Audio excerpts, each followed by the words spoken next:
अज कल पूरा देश आज़ादी की 75वीं वरेगंढ बड़ी जोश ते गरोश के नाल मना रहा है, जिस दे तहत सरकारी तंत्र हर घर दे विच तिरंगा लहराउण की गल कह रहा है। और इस तिरंगे नूं लहराउण दे वास्ते पूरा सरकारी तंत्र सरगर्म है। इत्थों तक कि गरीब लोग जिहड़े आटा लैण जाते ने, सरकारी तौर पर मिलने वाला समान लैण जाते हैं, उन्होंने जबरदस्ती वो तिरंगा 25-30 रुपए का जबरदस्ती बेचा जा रहा है। उन्होंने लोगों को बेचा जा रहा है जिहड़े बेचारे गरीब लोग अनाज नहीं खरीद सकते, उन्होंने वो 5-7 रुपए का तिरंगा जिहड़ा है उसकी कीमत वधा के 20-25 रुपए विच बेची जा रही है। सरकारी तंत्र इतना को सरगर्म होया पिया है कि उन्हां थावां दे उत्ते जिन्हां थावां दे उत्ते तिरंगे नूं लहराया नहीं जा सकता,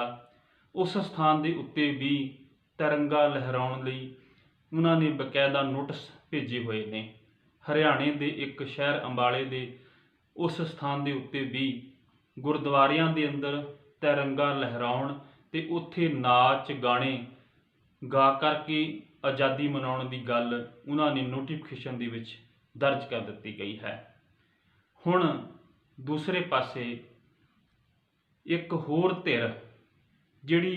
अपने आप नूं ठगी हुई महसूस कर रही है, जिन्होंने आज़ादी नहीं मिली,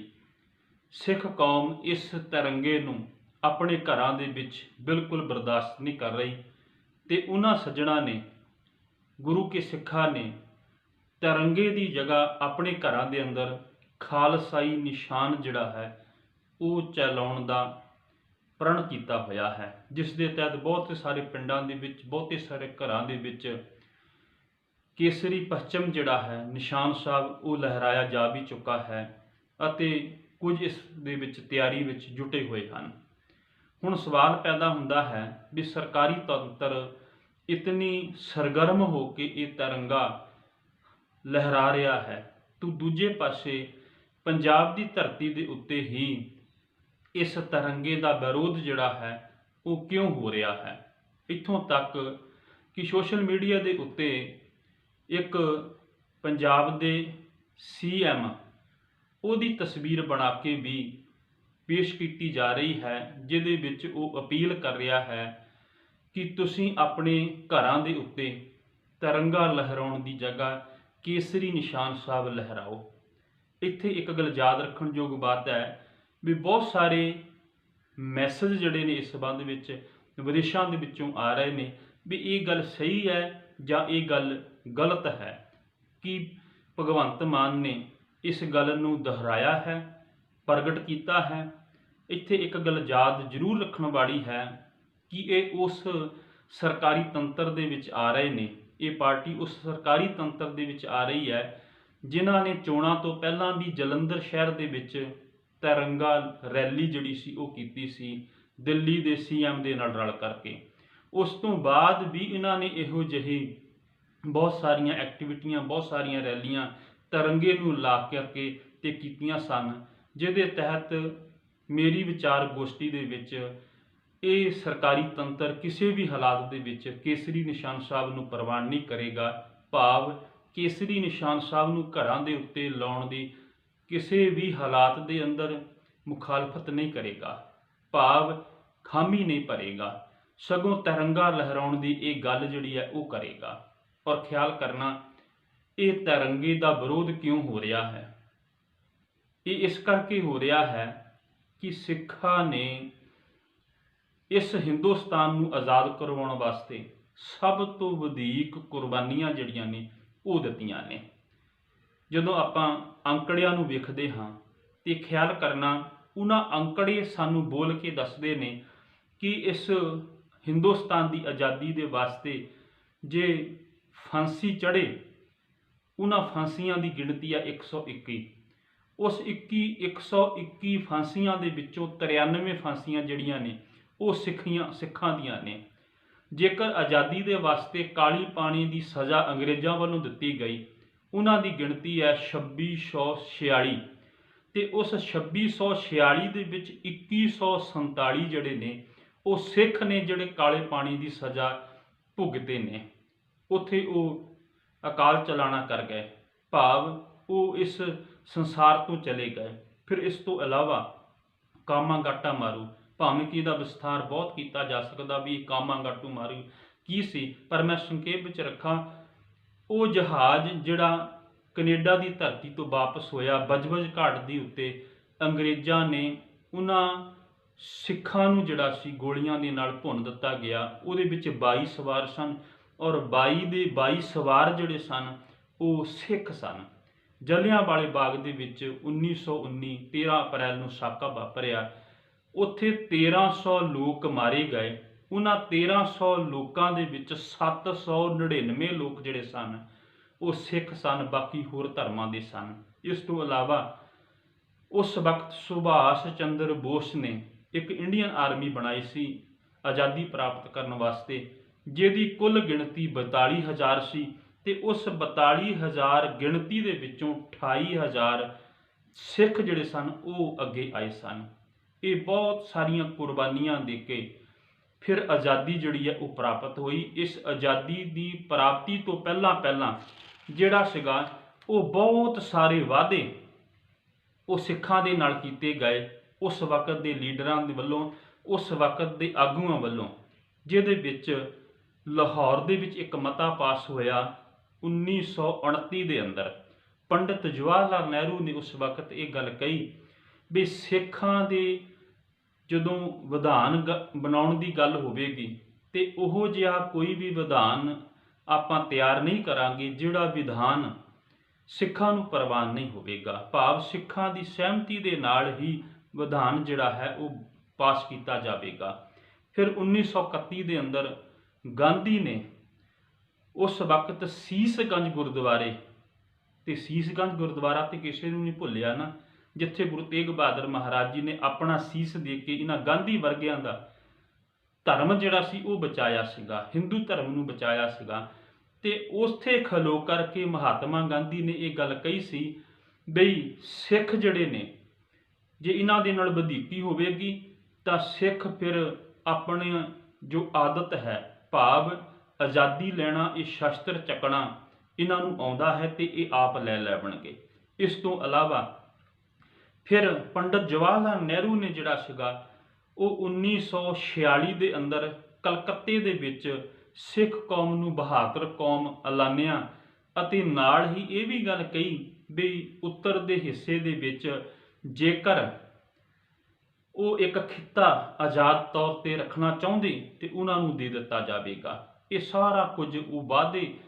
ਬਕਾਇਦਾ ਜੰਗ ਇੰਡੀਆ ਅਖਬਾਰ ਦੇ ਵਿੱਚ ਛਪੇ ਹੋਏ ਨੇ ਤੇ ਬਹੁਤ ਸਾਰੀਆਂ ਕਿਤਾਬਾਂ ਦੇ ਵਿੱਚ ਇਹ ਗੱਲ ਦਰਜ ਨੇ, ਜਿਨ੍ਹਾਂ ਨੇ ਬਹੁਤ ਵਿਸਥਾਰ ਦੇ ਨਾਲ, ਕਿਉਂਕਿ ਵੀਡੀਓ ਲੰਮੀ ਹੋ ਜਾਏਗੀ ਜੇ ਮੈਂ ਵਿਸਥਾਰ ਕਰਾਂਗਾ। ਇੱਕ ਨਾਰਾਇਣ ਸਿੰਘ ਦੀ ਲਿਖੀ ਹੋਈ ਕਿਤਾਬ ਹੈ ਕਿਉਂ ਕੀਤੋ ਵਿਸਾ, ਉਹਦੇ ਵਿੱਚ ਬਹੁਤ ਵਿਸਥਾਰ ਦੇ ਵਿੱਚ ਲਿਖਿਆ ਹੋਇਆ ਹੈ। ਉਹ ਹਰ ਇੱਕ ਸਿੱਖ ਨੂੰ ਪੜ੍ਹਨੀ ਚਾਹੀਦੀ ਹੈ ਵੀ ਸਿੱਖਾਂ ਨੇ ਕਿੰਨੀਆਂ ਕੁਰਬਾਨੀਆਂ ਕੀਤੀਆਂ ਤੇ ਸਿੱਖਾਂ ਦੇ ਨਾਲ ਕੀ ਵਾਅਦੇ ਕੀਤੇ ਗਏ ਤੇ ਸਿੱਖਾਂ ਦੇ ਨਾਲ ਬਾਅਦ ਵਿੱਚ ਫਿਰ ਕਿਵੇਂ ਵਿਸ਼ਵਾਸਘਾਤ ਕੀਤਾ ਗਿਆ। ਉਸ ਵਿਸ਼ਵਾਸਘਾਤ ਦੇ ਵਿੱਚ ਕੀ ਹੋਇਆ ਵੀ ਉਸ ਵਕਤ ਜਦੋਂ ਆਜ਼ਾਦੀ ਮਿਲੀ ਹੈ 15 ਅਗਸਤ 1947 ਨੂੰ, ਮੁਸਲਮਾਨਾਂ ਨੂੰ ਉਹਨਾਂ ਦਾ ਰੋਸ਼ਨ ਦਿਮਾਗ ਲੀਡਰ ਅਲੀ ਜਨਾਹ ਨੇ ਪਾਕਿਸਤਾਨ ਲੈ ਦਿੱਤਾ ਔਰ ਉਹਨਾਂ ਨੇ ਆਜ਼ਾਦੀ 14 ਅਗਸਤ 1947 ਨੂੰ ਮਨਾ ਲਈ। ਇੱਕ ਦਿਨ ਬਾਅਦ ਇਹ ਹਿੰਦੁਸਤਾਨ ਦੇ ਆਗੂਆਂ ਨੇ ਪੰਡਤਾਂ ਦੇ ਕਹਿਣ ਦੇ ਉੱਤੇ 15 ਅਗਸਤ 1947 ਨੂੰ ਜਿਹੜਾ ਸੀ ਉਹ ਆਪਣੀ ਆਜ਼ਾਦੀ ਮਨਾਈ। ਪਰੰਤੂ ਇਸ ਆਜ਼ਾਦੀ ਭਾਵ ਦੇ ਦੌਰਾਨ ਜਦੋਂ ਵੰਡ ਕੀਤੀ ਗਈ ਤੇ ਪੰਜਾਬ ਵੰਡਿਆ ਗਿਆ, ਅੱਧਾ ਪੰਜਾਬ ਜਿਹੜਾ ਸੀ ਉਹ ਹਿੰਦੁਸਤਾਨ ਦੇ ਵਿੱਚ ਰਹਿ ਗਿਆ, ਅੱਧਾ ਪੰਜਾਬ ਜਿਹੜਾ ਸੀ ਉਹ ਪਾਕਿਸਤਾਨ ਦੇ ਵਿੱਚ ਚਲਾ ਗਿਆ। ਪਾਕਿਸਤਾਨ ਵਾਲੇ ਜਿਹੜੇ ਪੰਜਾਬ ਦੇ ਲੋਕ ਸਨ ਉਹਨਾਂ ਨੂੰ ਇੱਧਰਲੇ ਪੰਜਾਬ ਦੇ ਵਿੱਚ ਜਾਂ ਹਿੰਦੁਸਤਾਨ ਦੇ ਵਿੱਚ ਆਉਣਾ ਪਿਆ ਤੇ ਪਰਤ ਕੇ ਜਿਹੜੇ ਮੁਸਲਮਾਨ ਸਨ ਉਹ ਪਾਕਿਸਤਾਨ ਦੇ ਵਿੱਚ ਗਏ। ਇਸੇ ਸਮੇਂ ਦੇ ਦੌਰਾਨ ਕਤਲੋ-ਗਾਰਤ ਕੀਤੀ ਗਈ। ਇਹ ਕਤਲੋ-ਗਾਰਤ ਦੇ ਵਿੱਚ 1 ਲੱਖ ਸਿੱਖ ਜਿਹੜਾ ਸੀ ਉਹ ਮਾਰਿਆ ਗਿਆ। ਤਕਰੀਬਨ ਉਸ ਵਕਤ 10 ਲੱਖ ਤੋਂ ਲੈ ਕਰਕੇ ਉੱਪਰਲੇ ਅੰਕੜੇ ਵਿਦਵਾਨ ਮੰਨਦੇ ਨੇ ਵੀ 25 ਲੱਖ ਤੱਕ ਜਿਹੜੇ ਸਨ ਲੋਕ ਬੇਘਰ ਹੋਏ ਸਨ। ਤੇ ਸਿੱਖਾਂ ਨੂੰ ਸਭ ਤੋਂ ਪਿਆਰੇ 175 ਗੁਰਦੁਆਰੇ ਉਹ ਉਹਨਾਂ ਤੋਂ ਵਿਛੋੜਨਾ ਪਿਆ, ਜਿਹਦੇ ਵਿੱਚ ਨਨਕਾਣਾ ਸਾਹਿਬ, ਪੰਜਾ ਸਾਹਿਬ ਆਦਿਕ ਉਹ ਮਹੱਤਵਪੂਰਨ ਇਤਿਹਾਸਕ ਗੁਰਦੁਆਰੇ ਸਨ। ਪਰੰਤੂ ਇਸ ਤੋਂ ਬਾਅਦ ਹੋਇਆ ਕੀ, ਜਦੋਂ ਸਿੱਖਾਂ ਨੇ ਹਿੰਦੁਸਤਾਨ ਦੇ ਨਾਲ ਰਹਿਣਾ ਮਨਜ਼ੂਰ ਕਰ ਲਿਆ, ਉਸ ਵਕਤ ਦੇ ਲੀਡਰਾਂ ਨੇ, ਜਿਹੜੇ ਕਿ ਉਸ ਵਕਤ ਆਪਣੀ ਮੱਤ ਘੱਟ ਹੋਣ ਦੇ ਕਾਰਨ ਹਿੰਦੁਸਤਾਨ ਦੇ ਨਾਲ ਰਹਿਣਾ ਉਹਨਾਂ ਨੇ ਪ੍ਰਵਾਨ ਕੀਤਾ ਸੀ। ਜਿਹਦੇ ਤਹਿਤ ਹੋਇਆ ਕਿ ਵੀ ਜਿਸ ਵਕਤ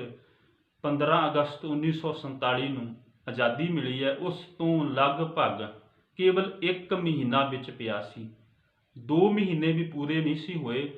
ਤੇ 10 ਅਕਤੂਬਰ 1947, 15 ਅਗਸਤ ਨੂੰ ਆਜ਼ਾਦੀ ਮਿਲਦੀ ਹੈ, 1 ਸਤੰਬਰ ਵਿਚਲਾ ਮਹੀਨਾ, 10 ਦਿਨ ਅਕਤੂਬਰ ਦੇ, ਤੇ ਇੱਕ ਸਰਕੂਲਰ ਉਹ ਕੱਢਿਆ ਜਾਂਦਾ ਹੈ, ਜਿਸ ਦੇ ਤਹਿਤ ਇਹ ਕਿਹਾ ਜਾਂਦਾ ਹੈ ਵੀ ਜਿਹੜੇ ਪਾਕਿਸਤਾਨ ਵਾਲੇ ਪਾਸਿਓਂ ਸਿੱਖ ਹਿੰਦੁਸਤਾਨ ਵਾਲੇ ਪਾਸੇ ਆਏ ਨੇ, ਇਹਨਾਂ ਸਿੱਖਾਂ ਦੇ ਉੱਤੇ ਕਰੜੀ ਨਿਗਾਹ ਰੱਖੀ ਜਾਵੇ, ਕਿਉਂਕਿ ਇਹ ਜਮਾਂਦਰੂ ਜਿਹੜੇ ਨੇ ਇਹ ਫਸਾਦ ਕਰਨ ਵਾਲੇ, ਲੜਾਈ ਝਗੜੇ ਕਰਨ ਵਾਲੇ ਨੇ। ਇਹੋ ਜਿਹਾ ਸਿਲਾ ਉਹਨਾਂ ਸਿੱਖਾਂ ਨੂੰ ਮਿਲਿਆ ਜਿਨ੍ਹਾਂ ਸਿੱਖਾਂ ਨੇ ਲਗਭਗ 85% ਆਪਣੀ ਅਹੂਤੀਆਂ ਦੇ ਕੇ, ਜਾਨਾਂ ਦੀ ਕੁਰਬਾਨੀ ਦੇ ਕੇ, ਆਪਣੇ ਆਪ ਨੂੰ ਨਿਸ਼ਾਵਰ ਕਰਕੇ ਇਸ ਹਿੰਦੁਸਤਾਨ ਦੇ ਵਿੱਚੋਂ ਅੰਗਰੇਜ਼ਾਂ ਨੂੰ ਕੱਢਣ ਦੇ ਵਿੱਚ ਯੋਗਦਾਨ ਪਾਇਆ ਸੀ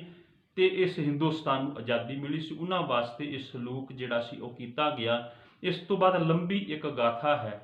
ਇਹ ਇਤਿਹਾਸ ਦੇ ਪੱਤਰੇ ਨੇ ਕਿ ਸਿੱਖਾਂ ਦੇ ਉੱਤੇ ਕਿਵੇਂ ਕਿਵੇਂ ਇਹੋ ਜਿਹੇ ਤਸ਼ੱਦਦ ਜਿਹੜੇ ਨੇ ਉਹ ਕੀਤੇ ਗਏ ਨੇ। ਅੱਜ ਵੀ ਸਿੱਖਾਂ ਨੂੰ ਦੂਜੇ ਦਰਜੇ ਦਾ ਸ਼ਹਿਰੀ ਕਰਾਰ ਕੀਤਾ ਜਾ ਰਿਹਾ ਹੈ, ਵਧੀਕੀਆਂ ਕੀਤੀਆਂ ਜਾ ਰਹੀਆਂ ਨੇ। ਅੱਜ ਵੀ ਆਜ਼ਾਦੀ ਦੇ ਨਾਮ ਦੇ ਉੱਤੇ ਸੋਸ਼ਲ ਮੀਡੀਆ ਦੇ ਉੱਤੇ ਇਹ ਖਬਰਾਂ ਆ ਰਹੀਆਂ ਨੇ ਵੀ ਬੰਦੀ ਸਿੱਖਾਂ ਦੇ ਜਿਹੜੇ ਪਰਿਵਾਰ ਨੇ ਉਹਨਾਂ ਦੇ ਘਰ ਵਾਲਿਆਂ ਨੂੰ ਤੰਗ ਪਰੇਸ਼ਾਨ ਕੀਤਾ ਜਾ ਰਿਹਾ ਹੈ, ਨੌਜਵਾਨਾਂ ਨੂੰ ਪਕੜ ਕੇ ਥਾਣਿਆਂ ਦੇ ਵਿੱਚ ਪੁੱਛਤਾਛ ਹੋ ਰਹੀ ਹੈ, ਹੋਰ ਅਨੇਕਾਂ ਇਹੋ ਜਿਹੀਆਂ ਘਟਨਾ ਜਿਹੜੀਆਂ ਨੇ ਉਹ ਹੋ ਰਹੀਆਂ ਨੇ, ਜਿਹਦੇ ਕਾਰਨ ਸਿੱਖ ਇਸ ਹਿੰਦੁਸਤਾਨ ਨੂੰ ਮਿਲੀ ਹੋਈ ਆਜ਼ਾਦੀ ਨੂੰ ਪ੍ਰਵਾਨ ਨਹੀਂ ਕਰਦਾ, ਕਿਉਂਕਿ